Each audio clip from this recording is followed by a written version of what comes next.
থোড় খাওয়া স্বাস্থ্যের পক্ষে অত্যন্ত উপকারী, তাই আজকে থোড়ের একটা রেসিপি আমি আপনাদের সাথে শেয়ার করছি। নমস্কার বন্ধুরা, মানসীর কিচেনে সবাইকে স্বাগত। আজকে যেভাবে আমি থোড় ভাজাটা বানাচ্ছি একটু অন্যরকমভাবে বানাচ্ছি আর ভীষণই টেস্টি হয়। কিভাবে বানাচ্ছি দেখতে থাকুন আজকে আমার এই ভিডিওটিতে। এখানে দেখুন আমি 500 গ্রামের মতন থোড়কে বাজার থেকেই কুচিয়ে ভালো করে কেটে নিয়ে এসেছি, আর এটা ধুয়ে ভালো করে পরিষ্কার করে রেখেছিলাম।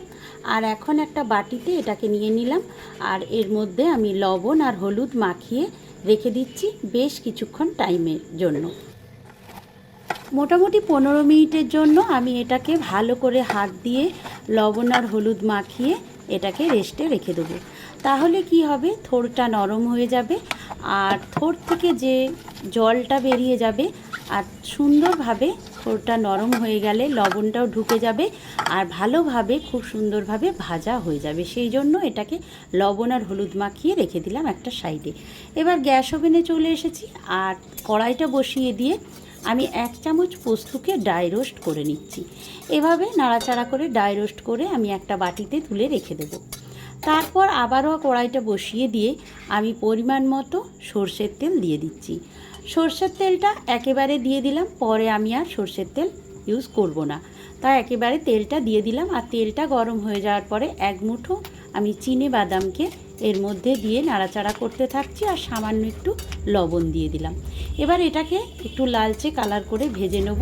আর এটা ভাজতে ভাজতেই আমি দিয়ে দেব 2টো কারি পাতার ডাল, আগে থেকে ভালো করে ধুয়ে পরিষ্কার করে রেখেছি। এই কারি পাতার ডালটাকে দেখুন এইভাবে হাত দিয়ে আমি 2টো নিয়েছি, আর এটাকে হাত দিয়ে আমি দিয়ে দিলাম পাতাগুলোকে ছাড়িয়ে। আর দেওয়ার সঙ্গে সঙ্গে একটু সরে যেতে হবে, চড়বড় করে ফুটতে থাকবে, তাতে ছিটে এসে গায়ে লাগতে পারে। তাই আমি দেওয়ার সঙ্গে সঙ্গেই একটু সরে গিয়েছিলাম। তারপরে যখন ফোটাটা বন্ধ হয়ে গেল, আবারও আমি বাদামের সাথে একসাথে নাড়াচাড়া করে ভেজে নিলাম। আর কারি পাতা থেকে খুব সুন্দর মিষ্টি একটা গন্ধ পাওয়া যাচ্ছে, তাই এটা আপনারা অবশ্যই এইভাবে থোড় ভাজা বানিয়ে দেখবেন, তাহলে এই মিষ্টি গন্ধ এবং এর স্বাদ আপনারাও উপভোগ করতে পারবেন। আর এখন দেখুন বাদাম আর কারি পাতাটাকে তুলে নেওয়ার পরে আমি কালো জিরে দিয়ে দিলাম 1/2 চামচের মতো, 1/2 চামচের থেকেও একটু কম কালো সর্ষে দিয়ে দিলাম, আর দিয়ে দিলাম 2টো শুকনো লঙ্কা এই তেলের মধ্যে। এবার নাড়াচাড়া করে একটু ভাজা ভাজা করে নিচ্ছি। মিষ্টি একটা গন্ধ উঠতে শুরু করলে তখন আমি দিয়ে দেবো থোড়গুলোকে। যে থোড়টাকে আগে থেকে আমি লবণ আর হলুদ মাখিয়ে রেখেছিলাম সেই থোড়টাকে দেখুন দিয়ে দেবো। কতটা পরিমাণ জল বেরিয়েছে এটা থেকে আপনাদের একটু দেখিয়ে দিলাম। এবার থোড়টাকে আমি জল চিপে চিপে এই তেলের মধ্যে ছেড়ে দেবো। জলটাকে এইভাবে নিগড়ে নিয়ে দিলে ভালো হবে। দেখুন আমি একটু দেখিয়ে দিচ্ছি কতটা পরিমাণ জল বেরিয়েছে, আগের থেকে থোড়টাকে লবণ আর হলুদ মাখিয়ে রেখেছিলাম বলে।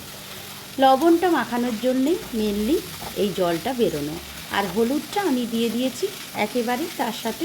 খুব সুন্দর ভাজা ভাজা হয়ে যাবে। লবণ আর হলুদ দিয়ে আগে থেকে মাখিয়ে রাখলে রান্নাটা ভালো হবে, এই থোড় ভাজার টেস্টটাও ভালো হবে এবং খুব সহজেই এটা নরম হয়ে যাবে, ভাজা হয়ে যাবে। এখন দেখুন ঢাকনা চাপা দিয়ে দিয়ে বারে বারে নাড়াচাড়া করব।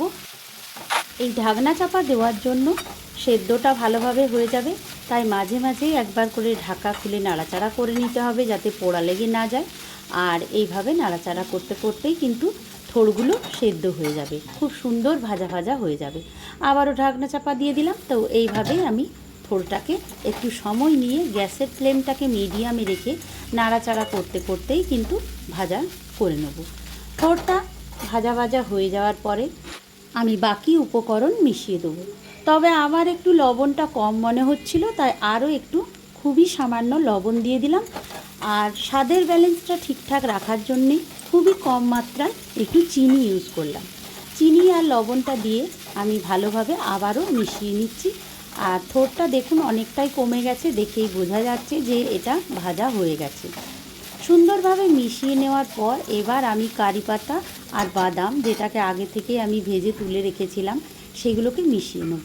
আর কারি পাতাগুলো একটু হাত দিয়ে ভেঙে নিচ্ছি, আর তারপর আমি ভালোভাবে কারি পাতা আর বাদামটাকে থোড়ের মধ্যে দিয়ে আবারও খুন্তির সাহায্যে নাড়াচাড়া করে ভালোভাবে মিশিয়ে নেব। আর এরপর শেষ উপকরণ একটাই দেওয়ার বাকি আছে, সেটা হচ্ছে ড্রাই রোস্ট করা পোস্তটা। এইভাবে কিন্তু আপনারা অবশ্যই একবার থোড় ভাজা বানিয়ে দেখবেন। আশা করব আপনাদেরও এই রেসিপিটি ভালো লাগবে। আর এটা ভাত দিয়ে খেতেও ভালো লাগবে এবং চাইলে রুটি দিয়েও আপনারা খেতে পারেন। তো এইভাবে দেখুন থোড় ভাজাটা আমার বানানো কমপ্লিট হয়ে গেল। এখন একটা প্লেটে আমি প্লেটিং করে দেব। আর দেখতে কেমন লাগছে দেখেই নিশ্চয়ই বুঝতে পারছেন। আর সুন্দর একটা সুগন্ধ উঠছে, খেতেও কিন্তু ভালো লাগে। আপনারা অবশ্যই একবার ট্রাই করে দেখবেন আর আমাকে কমেন্ট করে জানাবেন আপনাদের রেসিপিটি কেমন লাগলো। সবাই ভালো থাকবেন, সুস্থ থাকবেন। আজকের মতো এই পর্যন্ত।